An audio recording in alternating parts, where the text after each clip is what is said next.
Delany, and especially Babel 17, belong to a particular moment and movement in science fiction history, the so-called American New Wave. I'm going to talk about the American New Wave. Another new wave was happening over on across the Atlantic in London, the British New Wave, which centered around the magazine New Worlds Quarterly. Delany is in wrote this novel when he's 23. It's his fourth, fifth novel. He's writing ace doubles at a kind of rapid clip early in his career. This is also an ace paperback, a not a particularly high end press at the time, as we've discussed. Though they published good work subsequently. Neuromancer is also an ace original. You can see here, I think I have an early copy. You can tell it's not a first edition because it has a big splash about the awards the book has won. So the book's been out. So this is probably a second edition, Babel 17. Let me see if I can get. You can see, look, here's Ridra. Here's an astronaut and a disembodied eye. Very spooky. And that big splash, the Nebula Awards. Delany is new to science fiction writing because he's young. The nebulas are new. This is the second nebula winning. This won the second nebula for best novel. So it's very new. Actually, it tied with Daniel Keyes' Flowers for Algernon, another work, though very different, that thinks a lot about literary form.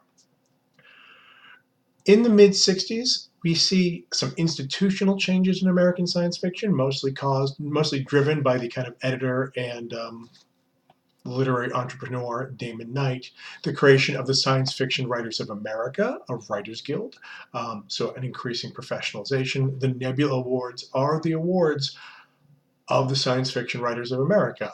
So that new award system starts in the mid-60s. And you get Knight also around the same time. He starts the Milford Conference on Science Fiction. This is why, if you look back at your copy of Delany's short story, Time Considered as a Helix of Semi-Precious Stones, at the end, his little slug line is like, he says it, Milford, Pennsylvania, 1968, because he tends to type where he finished writing something. And out of the Milford Conference grows the Clarion set of summer writers' workshops, specifically for science fiction writers, which continues until this day. So you're seeing an added institutionalization in American science fiction writing, building institutions, not trying to get into the American Academy, but trying to build their own systems outside their walls, their own prizes, their own writing workshops, their own writers guild. Don't need to get in someone else's writers guild. Have our own. This is associated heavily with the new wave movement, of which Delany is a great example. Now, the new wave does try to step up the literary merit of science fiction. It is interested in prose, style, form, in a way that the so-called Golden Age writers, and more importantly, the Golden Age editors, aren't particularly. But that doesn't mean it equally is interested. The new wave equally applies to every member of the science fiction community who's doing good, more literary work at the time. Le Guin certainly benefits from the rise of the new wave, but she's never counted as one herself because her style is more conservative and traditional. Writes a very traditional, clear prose. She is writing 19th century prose in very good 19th century prose set thousands of years in the future. The new wave is loosely an attempt to catch up with modernism and a little bit of postmodernism, to use that kind of discontinuity, the openness, all the cool things you get in modernism start to happen in science fiction where they really hadn't before. Everybody in the Golden Age kind of writes, they party like it's 1899, and they just got H.G. Wells hot off the presses. Most of Wells's works that are now defined as science fiction, though Wells did not think of them as that, happened in the 1890s. You see that in Delany. You see an interest in form. You see an interest in style. You see an interest in language as something separate from the content it creates. The sense that language is itself an object of study, not simply something transparent to be seen through to content. And certainly in Babel 17, where the language you're thinking in changes how and what you think and what you can think, takes that to a fairly advanced.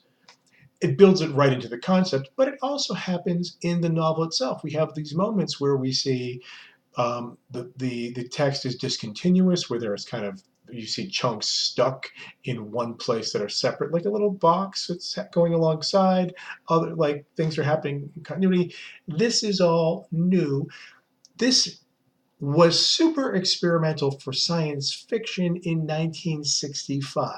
It wasn't super experimental for, say, downtown literary fiction in New York City in 1965. It's very 1920s experimental. It's like, oh, Stein, Dos Passos, right? Some conservative critics of the New Wave movement are like, well, they're just imitating things, that they're not doing anything new. They're just doing stuff that mainstream literature has already been doing. To which their response is, yes, they're doing stuff mainstream literature has been doing and science fiction has not. So Delany is attempting, with a lot of other people, to kind of catch science fiction up to what's happening outside. Delany, as you kind of maybe guessed from the contents, he isn't so interested in observing social barriers. He's interested in crossing them. He's interested in being on both sides of them. You see in Babel 17, you see we've got kind of cross-cultural or countercultural underground characters, all these sailors, and like, oh, sailors were countercultural or underworldly in 20th century New York. They're really countercultural and underground and grungy in Delany's imagined future. You have someone like Ridra, who is both a very elite poet and has been in a plural marriage and is going to have her, whose idea of a really good partner is someone like the butcher, who's a brain damaged ex-convict, and people have been body modified. And it's all, it's certainly not calm and bourgeois at all. Though the kind of characters who have the hardest time in this novel are, loosely speaking, the straights, like the general we open with. The general would be, in most novels of science fiction in the 60s, he would be the hero. He's a high-ranking military officer. He's met a beautiful Asian woman in whom he's fascinated, and that would be the story. Heroic general, tries to stop the evil invaders and their sneaky code / language or whatever it is, and meanwhile tries to romance the gorgeous poet Ridra Wong, who would be saying, "Oh, general." Delany introduces that person to abandon him, right? To make him the loser. He's here just to do the exposition, be basically emotionally defeated, and wander off sad, and let Ridra be the star. She's a woman, she's Asian American. Delany was, at the time he wrote this, married to the poet Marilyn Hacker, um, whose poetry, who's not yet published poetry in some points, is all over Babel 17. He also he edited a series of science fiction anthologies with Marilyn Hacker. If you know Marilyn Hacker's work, you probably don't associate it with science fiction. You might be asking, isn't Marilyn Hacker gay? Well, yes, she is. Isn't Samuel R. Delany gay? Yes, he is. It's 1965. These two gay writers are in a marriage, a complicated and real marriage, but not with people who would be, in whom they're primarily sexually interested. They do have an adult daughter, and they're clearly having a very intense artistic conversation. One thing about Delany is famously African American, though he talks about how he can pass, he's a gay man who he's written in his own memoir, The Motion of Light and Water, can function as a straight man occasionally, bothering a child. But also remember, as strange as the subcultures in Babel 17 seem, it's 1965, not 1969. The gay rights movement has not yet begun. Begins in 1969 in New York City with the Stonewall riots. This is the traditional beginning of the gay rights movement as a kind of mass movement. And so, though Delany is clearly a practicing gay man during this period, read his memoir. He's not shy about it. Delany believes that anonymous sex with strangers in urban spaces is a fundamental human right and a kind of mental health necessity. But it's still criminalized. It's still illegal. It's still the love that dares not speak its name. So, in a lot of ways, one traditional way of reading Babel 17 is looking at the way it disguises tropes of sexuality and of race and of gender in ways where it can't quite officially be discussed. Those triple marriages are inevitably bisexual. They're gay. They're non-normative. They're not about two-partner monogamy in any way. I think in 1966, when this was published, people could just let it go. It's like, yeah, oh, well, yeah, right. It's a wife she's got two husbands. Isn't she a lucky girl? Not thinking about what the two husbands are doing. But I think Delany is thinking very clearly. When we get to our final book, the fifth season, think about this kind of triple marriage as something Delany put on the science fiction radar and as in a landmark text fairly early.